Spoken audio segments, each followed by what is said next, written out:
Hello, আসসালামু আলাইকুম। কেমন আছেন সবাই? আজকে আমরা নতুন একটা শহরে যাচ্ছি। মালয়েশিয়ার পেরাক রাজ্যের ইপো শহরে। এটা অনেক ঐতিহাসিক একটা শহর। এজন্য আমার কুয়ালালামপুরের বাস স্ট্যান্ড টিবিএস এ যেতে হবে। সকালের নাস্তা কারি পাফ কিনে নিলাম কিছু। এখন আমাদের অপেক্ষার পালা, বাস আসবে কিছুক্ষণের মধ্যেই।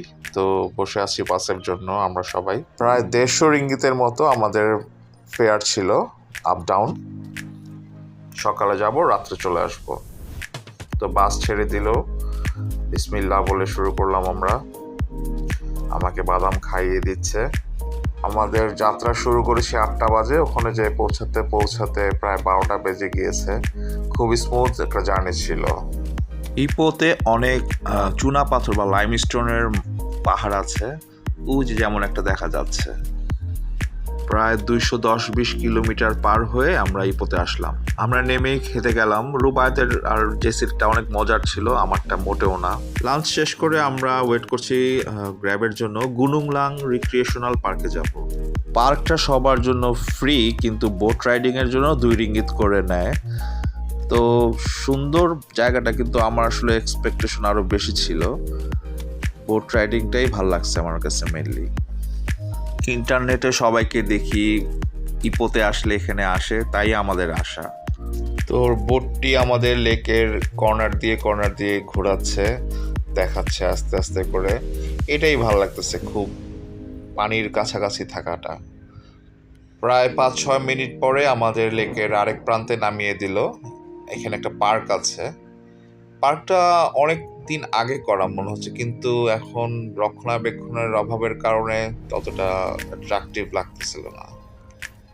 আমরা যে সময় এসেছি এই সময় হয়তো মানুষ বা দর্শনার্থী কম ছিল, কিন্তু আকাশটা খুব ভালোই ছিল, মেঘলা মেঘলা, কোনো রোদ ছিল না, ঠান্ডা ওয়েদার। ওই যে বানরকে কিছুক্ষণ ভিডিও করলাম, ওরা কি জানি খাচ্ছিল মাটি থেকে উঠায় উঠায়। তো আমাদের পার্ক ঘোরা শেষ, এখন আবার ফেরত চলে যাব আমরা। তো এই জন্য আবার লেকের উপর দিয়ে বোট রাইড করে চলে যেতে হবে। তো এখন আমরা প্ল্যান করেছি যে আমরা সিটির দিকে যাব। এই লেকটাতে অনেক বড় বড় মাছ আছে। তো এখানে একটা সিস্টেম আছে যে চাইলে আপনি রুটি কিনে মাছদেরকে খাওয়াতে পারবেন। তো আমিও রুবাককে রুটি কিনে দিলাম। ওই দেখেন কত বড় মাছ ছিল। তো আমরা 3জনই মাছদেরকে খাওয়াচ্ছি।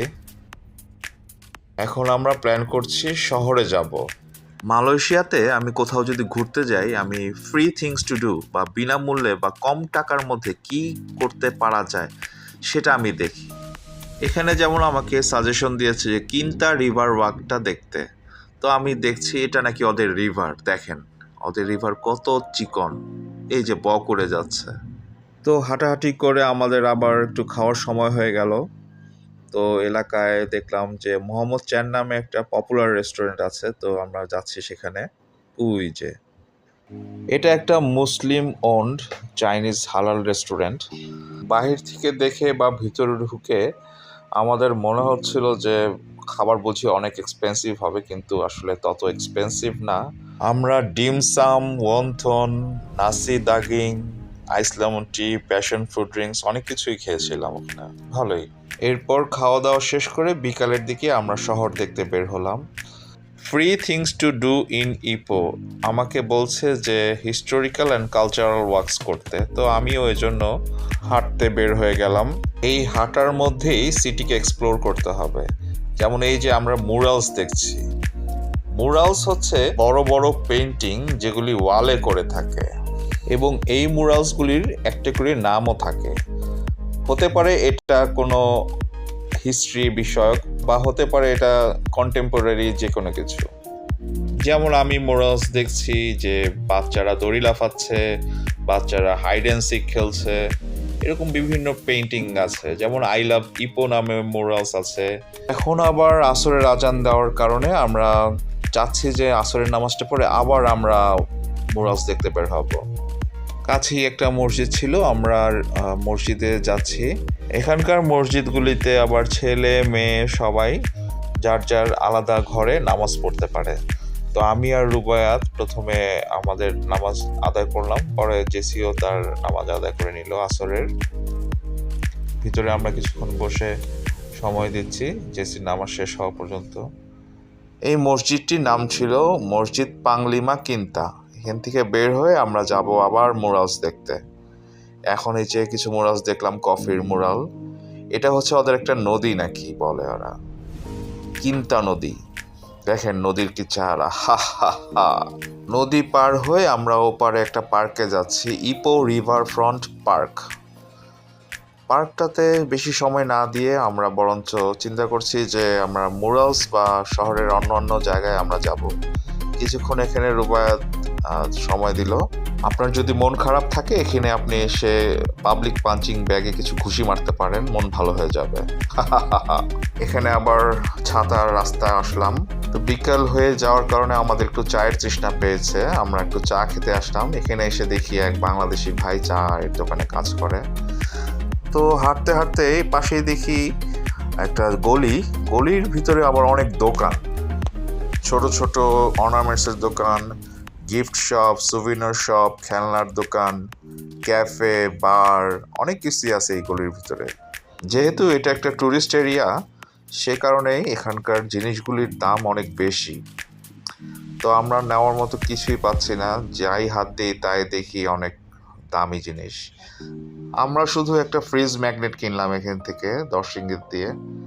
তো এটা রাখলাম স্মৃতি হিসাবে। এখান থেকে বের হয়ে যাচ্ছি আস্তে আস্তে। যেতে যেতে আবার কিছু মুরালস দেখলাম এখানে।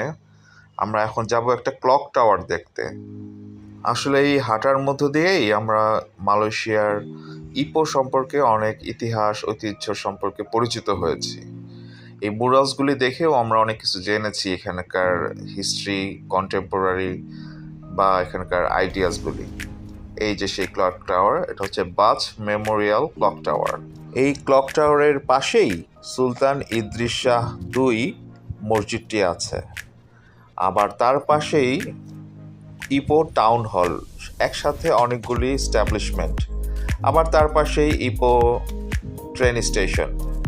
এটা হচ্ছে ইপো ট্রেন স্টেশন আর এইটা হচ্ছে টাউন হল। ইপো জার্নি শেষ, আমরা আবার কুয়ালালামপুরে ফেরত যাওয়ার জন্য আমরা বাস টার্মিনালে যাচ্ছি। ইপো বাস টার্মিনাল থেকে কুয়ালালামপুরের বাস ছাড়বে। তো এখানে আমাদের বাস 8টায় ছাড়বে, কুয়ালালামপুরে পৌঁছতে 12টা বেজে যাবে। তো আমরা বসে আছি বাসের জন্য। বাসে প্রচণ্ড ঠান্ডা ছিল। যাই হোক, পরবর্তী ভিডিওটাতে আবার দেখা হবে। বাই।